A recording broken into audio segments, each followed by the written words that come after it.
Don't let YouTube decide what information you get. That's your choice. YouTube is deleting our videos and cuts you off from a source of honest reporting. Make sure you don't lose access to NTD's news content, and take a quick moment to subscribe to our newsletter so no matter what happens here, you'll keep your access to a trustworthy news source.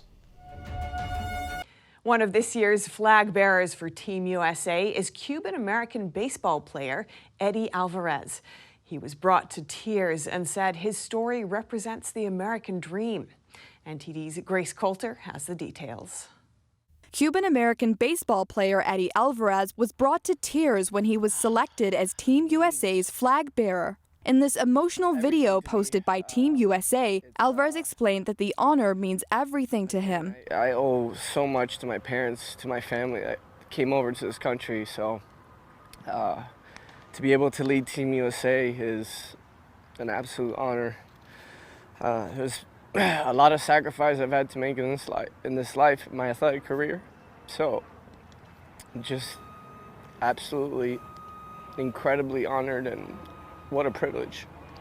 USA Baseball posted more of the touching moment when Alvarez learned his fellow Team USA athletes voted for him to carry the Star-Spangled Banner.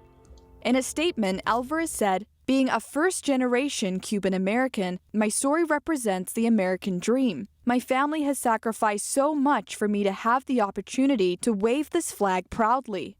On his Instagram, Alvarez has posted numerous photos of his parents who fled communist Cuba, supporting him in his dreams to become an Olympic athlete. When you grow up, what do you want to be?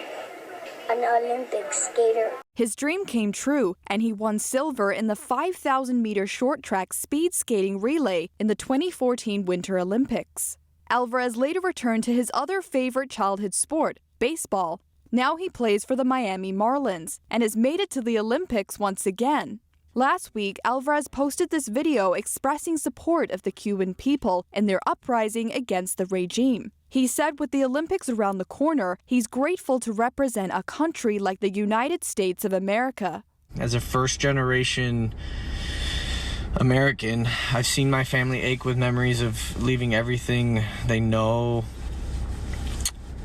love, and own for a chance at freedom and opportunity. And, I've seen them cry and hope that there'll be change one day. This is why, it's so powerful to see what is happening in Cuba. He said in Cuba, people don't have the right to protest. They're killed, tortured, or imprisoned, sometimes all three for doing so. And seems to address socialists in the U.S. who've praised Cuba's socialized health care. Sad to see a healthcare system being praised, glorified for socialized medicine. This medicine shortage that we're hearing about now is something that's been going on for decades. It's not a new thing. People in the U.S. have been sending their loved ones medicine and medical supplies for decades now. This socialized medicine was an absolute fail in Cuba, in the country of Cuba. During Friday's opening ceremony, Alvarez held the flag high with basketball player Sue Bird. He told the Miami Herald he hopes to win big in Tokyo and be one of the few athletes to medal in both the Winter and Summer Games. Grace Coulter, NTD News. Cuban American boaters in Florida make a journey today, getting as close as they could to Havana. And they brought fireworks to make some noise in support of Cuba's protesters. NTD's Miguel Moreno has that story. This is just one of at least 6 boats headed down the Florida Straits, a few miles away from Havana, Cuba. So the people in Cuba knows that we support them too. Alan Dennis says they got flares and fireworks to get their message across. Danny Velos organized what he calls the Cuban Support Flotilla, the second he's organized this month. So far we've accomplished, I received a couple messages from Cuba, which I've been posting on my social media, and it's very emotional, honestly. It's very emotional. We have people expecting us in Havana. They're going to be waiting for us. So hopefully we can get a big crowd over there and they're going to be able to see the fireworks from far away. Velos planned to live stream, and he let his followers know on Instagram, but he ran into a problem. So we tried doing a live here on Instagram. It says checking connection, and then I get a pop-up message which says blocked from sharing live video. Posts from your account have recently been removed for going against our community guidelines. So live video sharing has been temporarily blocked. Yeah, what do you think you've done that's caused them to block you? What have you done? I just think it's a political issue. You know, it's incredible. It's something incredible that it's like there's no reason. We're not doing anything against the law. We're not breaking any laws. So. If everything went as planned, they should have been 15 or so miles outside of Havana this evening and lit their fiery tools for protest during the sunset. Miguel Moreno, NTD News. The Biden administration is terminating 2 contracts for border wall construction in Texas. The development is a spin-off of Biden's initial move to halt construction and review funds for the project. Here's NTD's Kevin Hogan with more on that and a report that shows $3 million of U.S. taxpayer money is spent daily on not building the wall. The DHS announced Friday that Customs and Border Enforcement is ending 2 border wall contracts. They're in the Laredo sector of Texas and cover about 31 miles of border. The contracts involve DHS funds from fiscal year 2020, and the construction had not yet begun. In June, the OMB said $2 billion of military spending that Trump had set aside to build the wall would be returned. Biden's budget for 2022 included over $1 billion of border-related expenses, but that doesn't include any extra money for the wall. What's more, a Senate subcommittee report shows that Biden's efforts to suspend or terminate wall construction have cost U.S. taxpayers about $2 billion, and it says that amount is increasing by at least $3 million per day. The committee is led by Oklahoma Republican Senator James Lankford. His committee's report says the Biden administration has wasted 20% of the $10 billion allocated to construction under former President Trump. Lankford says the waste of taxpayer money threatens military readiness and national security. The White House did not immediately respond to a request for comment. However, in June, DHS Secretary Mayorkas said the department is, quote, studying border wall construction. Kevin Hogan, NTD News.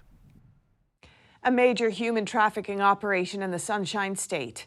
The Florida Sheriff's Association task force said Thursday it's recovered nearly 30 victims and made over 360 arrests.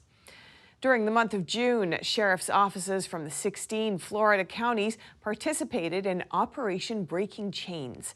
They collectively recovered 29 human trafficking victims, identified 31 human traffickers, and made 363 arrests. The Broward Sheriff's Office says that human trafficking is an ongoing problem in the state, writing this heinous crime, which is the act of forcing or coercing men, women, and/or children into labor that results in involuntary servitude, exploitation, debt bondage, or slavery, is a felony and needs to be stopped. A number of experts have warned that the border crisis could lead to an increase in human trafficking, including exploitation and debt bondage. Senator Marco Rubio tweeted on Thursday saying the closure of George Washington University's Confucius Institute is a long overdue decision. The institute shuttered at the end of June after years of backlash from students, lawmakers, and government agencies. Senator Rubio tweeted on Thursday, "For far too long, the CCP has tried to infiltrate U.S. academia under the guise of the Confucius Institutes. Some Americans are concerned that the Chinese regime-backed institute spreads propaganda and restricts academic freedom." Rubio urged Congress to swiftly pass his Foreign Influence Transparency Act. It would require the Confucius Institutes to register as foreign agents. This April, Senator Marsha Blackburn and her colleagues introduced the Transparency for Confucius Institutes Act to combat Beijing's influence operation. One of her concerns is some people sent by the institutes are found to be Chinese spies and are coming there for other purposes rather than just cultural exchange. Some students at George Washington University look forward to the closure of the institute. We can finally have conversations in classrooms and on our campus without any threat or intimidation from CIs about issues like Hong Kong, the Uyghur genocide in Xinjiang. According to the National Association of Scholars, the number of Confucius Institutes in the United States fell from 103 in 2017 to 41 this year.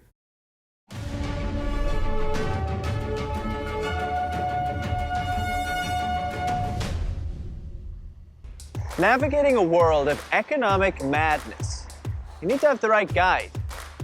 What do today's decisions mean for your tomorrow? We ask why. What's the alternative?